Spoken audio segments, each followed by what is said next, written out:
What if your second chance at love was the very thing you were always warned against? In a world where the past claws at every heartbeat, Lily Bloom must choose between the man who broke her and the one who never stopped loving her. Lily Bloom thought she found the love of her life in Ryle Kincaid, a brilliant neurosurgeon with charm, ambition, and a magnetic connection to her heart. But behind his confident smile hid a darker truth, bursts of violence and manipulation that shattered Lily's sense of safety. As their whirlwind romance turned into a storm of abuse, Lily was forced to make a heartbreaking decision, especially after the birth of their daughter Emerson. Through it all, one name lingered in her heart: Atlas Corrigan, her first love. The boy who once protected her when she had no one, who gave her food, warmth, and hope. After years apart, they reunited briefly, and Lily realized that perhaps the most difficult goodbye could be the beginning of something better. And now, their story continues. Lily Bloom, a florist, single mother, and survivor. Strong, independent, and cautious, she carries scars from her past but hopes for something more. Atlas Corrigan, a chef and restaurant owner. Gentle, loyal, and thoughtful, Lily's first love, back in her life when she least expected it. Ryle Kincaid, Lily's ex-husband. Charismatic, controlling, and volatile. A brilliant surgeon who still believes Lily belongs with him. Emerson, Emmy, Lily and Ryle's baby girl. The light in Lily's life. Eliza Kincaid, Lily's best friend and Ryle's sister. Stuck between loyalty to her family and support for Lily. Marshall, Alyssa's husband. Kind, funny, and often the peacemaker. Theo, a witty, observant 12-year-old boy. Atlas's part-time therapist and Brad's son. Sudden, Atlas's estranged, abusive mother. Josh, a mysterious teen who shows up in Atlas's life under unexpected circumstances. Brad, Atlas's friend and fellow restaurateur. Father to Theo. The story opens on a cool Boston morning, with the sting of red spray paint clinging to the back wall of Bibbs, Atlas Corrigan's restaurant. The words "asshole" misspelled, loud, and childlike are scrawled across the brick. Atlas and his employee, Darren, stare at it, confused and a little amused. Brad, another member of the team, checks inside and finds something even more bizarre. Nothing stolen, no damage to the appliances, just the croutons. Someone broke in during the night and took only a tub of croutons. Atlas knows exactly what that kind of hunger feels like. It reminds him of his past, of being homeless, desperate, and sleeping in abandoned buildings, of stealing a turkey sandwich just to survive. He tells Darren they won't be calling the police. "I don't want anyone arrested for stealing croutons," he says softly, but even as he brushes off the break-in, something else is nagging at him. He saw Lily that morning, for the first time in over a year and a half, and something shifted inside him. They only spoke briefly. She was headed to work, and he was dealing with the restaurant emergency, but those 5 minutes cracked something open. They smiled, laughed awkwardly, and parted with a promise: "Text me once you get to work." But now it's been almost 2 hours, and his phone is still quiet. Across town, Lily Bloom is in her flower shop, her hands shaking. She tries to focus on bouquets and customer orders, but her mind keeps returning to that moment on the sidewalk, to Atlas's hug, to the warmth in his eyes, to how she probably smelled like carrots and breast milk, with her hair a mess and nail polish chipped since January. She can't stop overthinking. Did he really still want to see me? What if I'm too messy for him now? And then there's Ryle, her ex-husband, the father of her daughter, still possessive, still hovering. She knows that reconnecting with Atlas won't just affect her. It will set off a fuse in Ryle that could explode everything she's built. Still, she sits down with pen and paper and writes a letter to Ellen, her way of untangling her emotions just like she did in the past. In the letter, Lily admits it. She still has feelings for Atlas, strong ones, but she's afraid of the consequences, afraid that Ryle, who still believes he has a chance, will lash out. Most of all, she's afraid of what a happy future with Atlas might cost her in the present. Meanwhile, Atlas is sitting with Theo, his best friend's sarcastic, witty son, who's become his unofficial therapist. Theo, just 12, grills Atlas about his encounter with Lily. "You said, we finally reached the shore? You actually said that? Out loud?" He teases Atlas mercilessly, but then shrugs and says, "Just text her." Atlas hesitates, then finally sends a simple message: "It was good seeing you today, Lily." Lily replies, just 2 words: "You, too." That's it, nothing more. And Atlas feels defeated. Later that evening, Lily arrives home to find Ryle in her kitchen. He has a key. One he never gave back after Emerson was born. He's cooked dinner, opened a bottle of wine, sat at the table like he still belongs. Lily doesn't want to fight tonight, so she thanks him politely, eats quietly. But when a ping sounds from her phone and she leaps to check it hoping it's Atlas, Ryle notices. He narrows his eyes. Are you seeing someone? She lies, says no, but he doesn't believe her. He brings up the custody agreement, says, maybe it's time for overnights with Emmy. Lily stays calm, firm, not until she can talk. Ryle doesn't say much after that, but he's clearly angry. He tosses her key on the counter on his way out. After he's gone, Lily pulls out a folded piece of paper from her jewelry box. A list. 7 reasons she left Ryle. She reads each one, slowly, one by one. They remind her why she made the choice she did, why she has to be strong, why she has to protect her daughter and herself. The next morning, Atlas arrives at his newest restaurant, Corrigan's, and finds the back door vandalized. Another break-in, more graffiti. But this time, the message is personal. F.U. Atlas's the spelling is off, again, and the signature childishness makes him wonder. Who is this kid? Security footage shows a hooded figure breaking in, failing to get through the triple pane glass, and then simply curling up and falling asleep on the back steps. Just a teenager. Alone, cold, probably hungry. Atlas can't bring himself to call the cops. Instead, his mind drifts to something else entirely, a phone call he gets that same day. It's a number he doesn't recognize. He answers, and hears a voice from his past. It's me, Sutton, your mother. Atlas goes still. She hasn't spoken to him in years, not since she kicked him out, not since she told him she never wanted to see him again. Now here she is, calling like it's nothing. He ends the call without another word, blocks her number, shuts it down. But the pain, that lingers. Back at the flower shop, Lily is prepping for a new day when Atlas walks through the door. She freezes. He's holding a container of pasta, smiling. I brought you lunch, he says casually. Elisa, Lily's best friend and Ryle's sister, stares, blinks. Is that? Lily doesn't even answer, just nods in panic. Elisa takes the hint and disappears. Atlas sets the pasta down on the counter. It's our weekend special. I call it Why Are You Avoiding Me pasta. Lily laughs, but the nerves still show. She apologizes for being distant, admits she's overwhelmed, and just as Atlas gently grazes her pinky finger, just as she feels that warmth all over again, Elisa bursts in, her eyes wide. Ryle is pulling in. He just texted. He's almost here. Panic, chaos. Lily grabs Atlas's arm. Hide in the closet, please.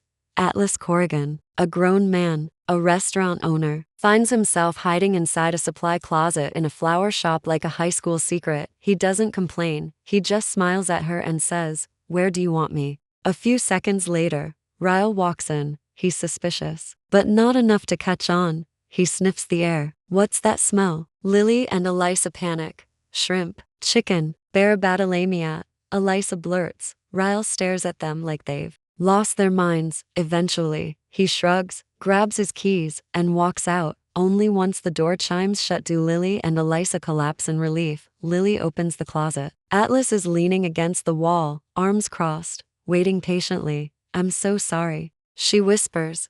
Is he gone? Yeah. He doesn't leave immediately. He steps closer, asks softly, can I call you tonight? She nods. That evening, Lily is washing her face, preparing for bed, when her phone rings. It's a FaceTime call.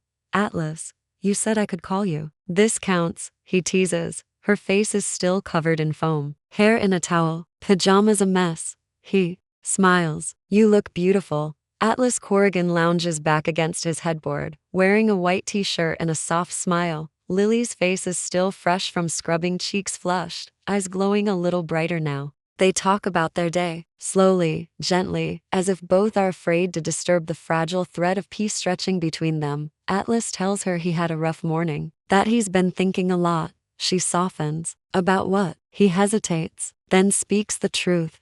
About my mom. She called me today. Lily's eyes widen, and her heart tightens for him. She knows the weight of painful family ties. She knows what it's like to be contacted by someone who once made you feel invisible. But Atlas brushes it off, even if the pain in his voice lingers. Then Lily asks something bold, something she's been holding back.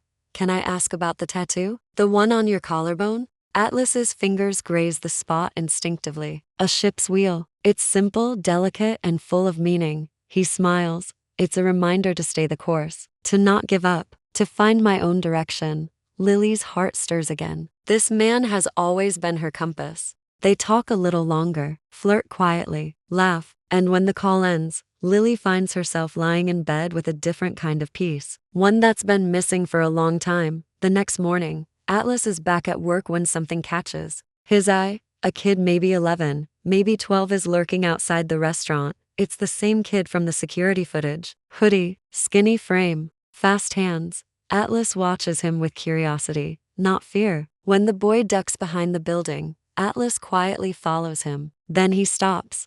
The boy isn't stealing anything. He's just sleeping there, alone, hungry, shivering. Atlas calls out gently, "Hey." The boy jolts upright, ready to run, but Atlas doesn't yell. He doesn't threaten. He just offers food, a warm place to sit, and a second chance. "You want a job?" The kid looks at him, eyes guarded. "Do I get paid?" Atlas smiles. "Minimum wage, cash under the table. You do dishes, sweep floors, help out." The boy squints. "What's the catch?" "Don't steal from me, and don't sleep outside anymore." The boy's name is Josh. Meanwhile, Lily's life is moving in cautious circles. She's still thinking about Atlas constantly, but her daughter takes center stage. Emerson is approaching her first birthday, and Lily wants to keep things simple. A small cake, a few presents, nothing flashy, but Elisa pushes for more. "Let's throw a real party at our place." Lily declines at first, but the conversation shifts when Elisa asks a quiet, pointed question. "So, are you and Atlas dating?" Lily blushes. "No," but Elisa isn't convinced. "Then, why did he bring you lunch? And why were you both acting so weird when Ryle showed up?" There's a pause. Then Lily finally admits it. "We're talking again." Elisa doesn't scold her. She doesn't look angry. She just looks complicated. Lily knows that Elisa is caught in the middle. Her brother hurt Lily, but he's still her brother. And Elisa misses when they were all one big, messy family before the pain, before the separation, before the closet hiding antics. Still, she nods quietly. "Okay, just be careful." Over at Corrigan's, Josh is adjusting to the kitchen life. Atlas buys him new clothes, makes sure he eats. He finds out that Josh doesn't live with his parents. In fact, Josh won't say much about where he's staying. Then, the pieces fall into place. Atlas realizes who the boy is. He's not just a kid off the street. He's his half-brother. Their mother Sutton had another child, Josh. And now Josh is living the same life Atlas did years ago. A life of hunger, of neglect, of wandering. Atlas feels a swell of emotions. Shock, rage, grief, protectiveness. He doesn't tell Josh the truth yet, but inside, he makes a silent vow. "This cycle ends with me." That night, Atlas and Lily go on their first official date. It's quiet, sweet, real. They sit at the harbor, legs dangling over the edge, and talk about everything they never said out loud before. Lily confesses how hard it was after Emerson was born, how afraid she still is of Ryle, how every day feels like balancing on a wire, trying not to look down. Atlas listens, steady and soft, then he leans forward and kisses her. It's gentle, but charged. And in that one moment, it feels like time is finally catching up to them, like every moment they missed has been waiting for this one. Later that week, Atlas tries to reach Josh again, but the boy doesn't show up. Then he gets a call from Sutton. She's screaming, furious. "You stole my kid. He ran off because of you." Atlas is stunned. He learns that Josh is bouncing between relatives, that he ran from one place to another, that he's on the verge of falling through the cracks just like Atlas once did. So Atlas makes a decision. He's going to fight for custody, not because he wants revenge, but because he knows what Josh needs: stability, shelter, safety, someone to break the cycle. Meanwhile, Lily decides it's time to set boundaries with Ryle. She sits him down, tells him she's seeing someone. T first. He's quiet, too quiet. Then, he snaps. "Is it Atlas?" Lily doesn't answer. She doesn't need to. Ryle's expression changes from shock to betrayal to something darker. He raises his voice, storms out, then comes back, then slams a door. Lily stays calm. She doesn't let him bait her. "This is my life," she says. "You don't get to control it anymore." It's the first time she truly stands her ground, not for Emerson's sake, but for herself. And when Ryle finally leaves, it feels like she just exhaled something she's been holding in for years. That weekend, Emerson's first birthday arrives. Elisa hosts a party at her house, simple, sweet, full of baby giggles and tiny balloons. Ryle shows up, but keeps his distance. He watches Lily from across the room, a storm cloud in his chest, but Lily is smiling. Because Atlas walks in, he meets Emerson for the first time, holds her, kisses Lily's temple while she rests against him, and in that one moment, surrounded by cake crumbs and toys, Lily knows she made the right choice. Later that night, Lily reads another letter to Ellen. It's not filled with fear or confusion this time. It's filled with hope. I finally believe I deserve this, Ellen. I deserve to be loved the right way. I deserve to feel safe when someone touches me. I deserve a love that doesn't come with bruises or apologies. And I deserve Atlas Corrigan. The air is thick the next time Atlas meets with his mother, Sutton, the woman who abandoned him, who made him feel like nothing. And now, after years of silence, she's sitting across from him in a restaurant booth like it's a casual chat. But this isn't about catching up. This is about Josh. Atlas keeps his voice calm, his eyes focused. He's not safe with you. Sutton scoffs, lights a cigarette like she always used to. She acts like she still has control, but her grip is slipping. Atlas tells her he's filing for emergency custody, and Sutton, she laughs. You think you're a better parent than me? He doesn't even respond, because the answer is obvious. Josh deserves better. He deserves warmth, food, stability. He deserves a chance.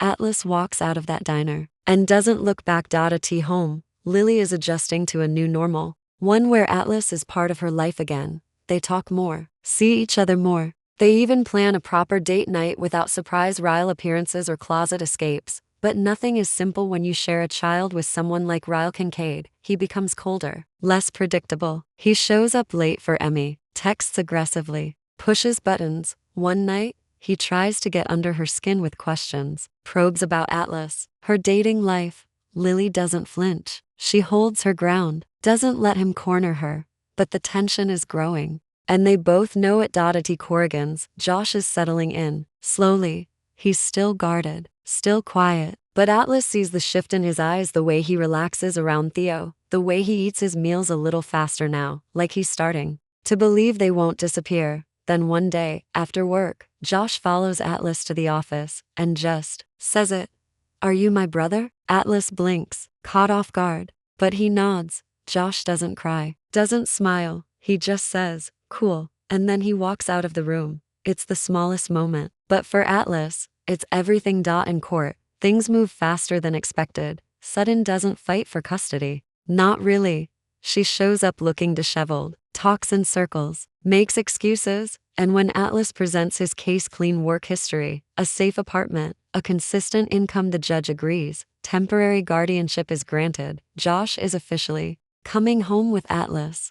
But the moment they get home, something unexpected happens. Josh doesn't want his own room. He wants the couch. Atlas doesn't push. He just nods, sets down clean sheets, leaves the door cracked open. That night, Atlas writes a letter, not to Ellen, not to Lily, but to his future self, a promise. Break the cycle. Give him what you didn't have. Be the calm, not the storm. Back in Lily's world, the custody tension with Ryle reaches a boiling point. He's livid about Atlas, about the boundaries Lily's drawing, about the fact that he's no longer in control. They meet one night to talk, and he pushes again. I'm her father. Lily stays calm, and I'm her mother. Ryle makes a mistake, then one final act of intimidation. He grabs her wrist. It isn't violent. It isn't hard, but it's enough. Lily looks him in the eye and says clearly, firmly, don't touch me again. She walks away, and this time, she doesn't feel afraid. She feels free.